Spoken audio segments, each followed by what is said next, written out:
There's something unnerving about the deep quiet of the Kenyan coast, broken only by the cry of fish eagles and the crashing of distant waves. In the thick of this quiet, 15 kilometers from the Indian Ocean, lies a forgotten town. It's not lost, but it's rarely visited. It's called Gedi, and it's eerily silent.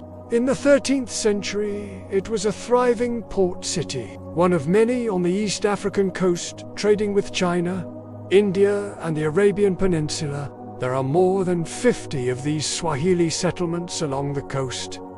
Some have beaches, palm trees, and buzzing markets, but Gedi is different.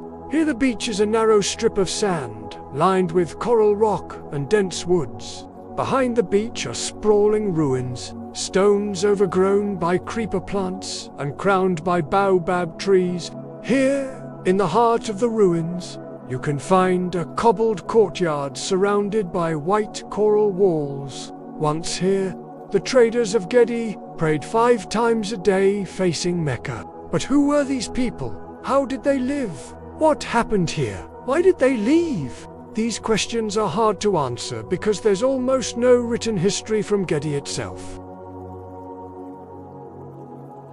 Retired archaeologist Louis Pratt found fascinating things at Gedi: flushing toilets, running water through pipelines, streets paved in mosques, everything except for one thing: scrolls, records, any proof that people once lived here. The few pieces of documentation we do have tell us even less. A 16th century Arab travelogue mentions a prosperous settlement with freshwater springs and a large cemetery, but it doesn't say much else. The rest is speculation. Historians estimate that between 200 and 400,000 people lived here during its peak in the 15th century. As a result, the site is perfectly preserved. Inside the mosques, you can see everyday objects frozen in time, such as this leather shoe or that wooden spoon resting against the wall. Even the palaces feel like stage sets ready for a new performance. We don't know what caused the sudden flight from Gedi. There's no evidence of war, drought, invasion, or natural disaster. So far, historians can't agree on an answer. Was it an epidemic? Did invaders attack? Or did the people of Gedi curse their own city? This story begins in the early 1930s, when British colonial officials ordered that several artifacts be removed from the ruined mosques. These included columns, lintels, and that decorated window frame which now sits in the Nairobi National Museum. But before that, the artifacts belonged to the people of Gedi. In particular, they belonged to the priests who worshipped inside the mosque. Locals say they were the Old Ones, a mysterious sect who knew powerful magic. When the artifacts were removed, the explorers fell ill and had disturbing dreams. They were chased by hooded figures around Lamu Island and woke up terrified, screaming in the middle of the night. Naturally, they thought they were going mad. They finished their work, then left Kenya as fast as they could. Soon after, the artifacts were returned to the ruins, and the visions stopped. This tale is an example of the fear and fascination that surround Gedi. It's a story that has been repeated again and again over the decades. Some people say they hear flickering lanterns in the empty rooms, or footsteps in corridors where no one has set foot in thousands of years. There are even reports of whispering voices echoing among the tombs. Is it possible that the Old Ones still protect their holy sites? Or is Gedi really cursed? If so, then why does it continue to attract adventurers, treasure hunters, and archaeologists? When I went there, I noticed something strange. In broad daylight, it's peaceful, almost scenic. Trees drape over coral walls and bats swirl overhead. But as soon as the sun dips below the horizon, everything changes. The wind picks up and the crickets fall silent. It's like the forest holds its breath. Perhaps stories of Gedi are exaggerated. Perhaps it's just a ruin after all. Or perhaps it's better not to know what waits in the dark. At the end of the day, it's a mystery without a solution. I got a chance to explore the ruins during daylight.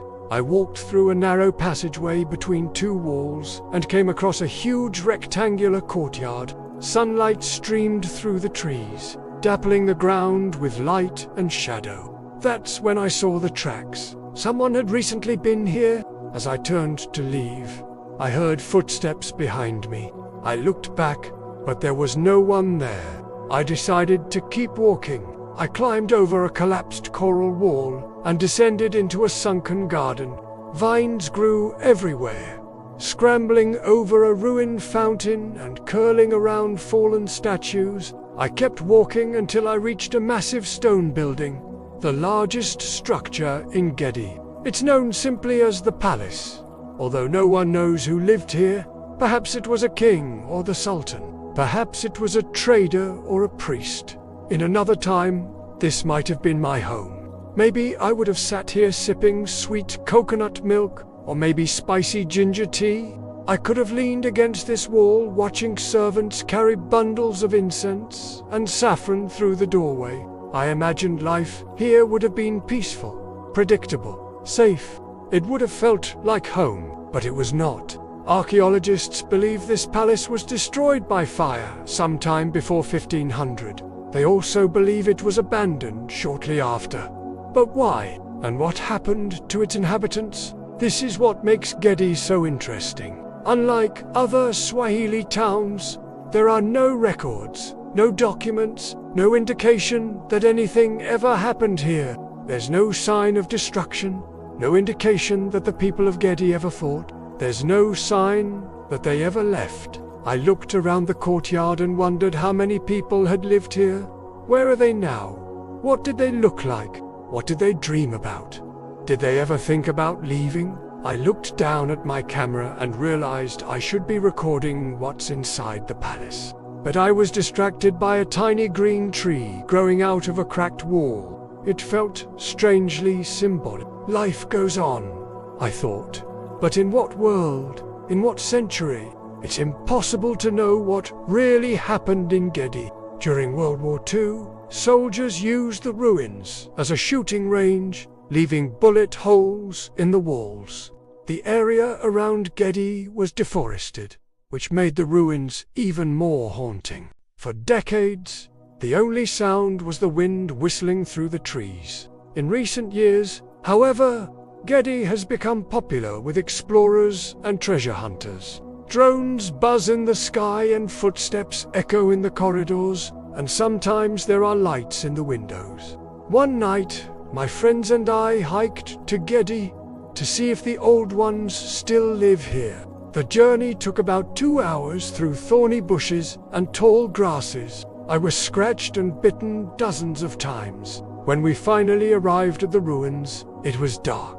All I could see were twisted shadows and crumbling walls. While filming with a drone, I spotted a flicker of light near the ancient palace. My heart skipped a beat. Was it a campfire? We landed the drone and searched the area, but we couldn't find anything except stones and silence. As the night wore on, the wind picked up and the clouds cleared. Suddenly, the Milky Way arched across the sky, sparkling like a spilled diamond necklace. I stood there mesmerized, and I forgot all about the noise in the palace. Perhaps there's nothing left in Gedi but ruins and bats. Perhaps it's just a ghost town with crumbling walls and weeds growing through the cracks. Perhaps the treasure hunters were right. Perhaps there really is a curse. Whatever the truth, I'm glad to have seen Gedi. It's unlike any place I've ever explored before. It's as if the past is alive here, hidden just beneath the surface of the earth.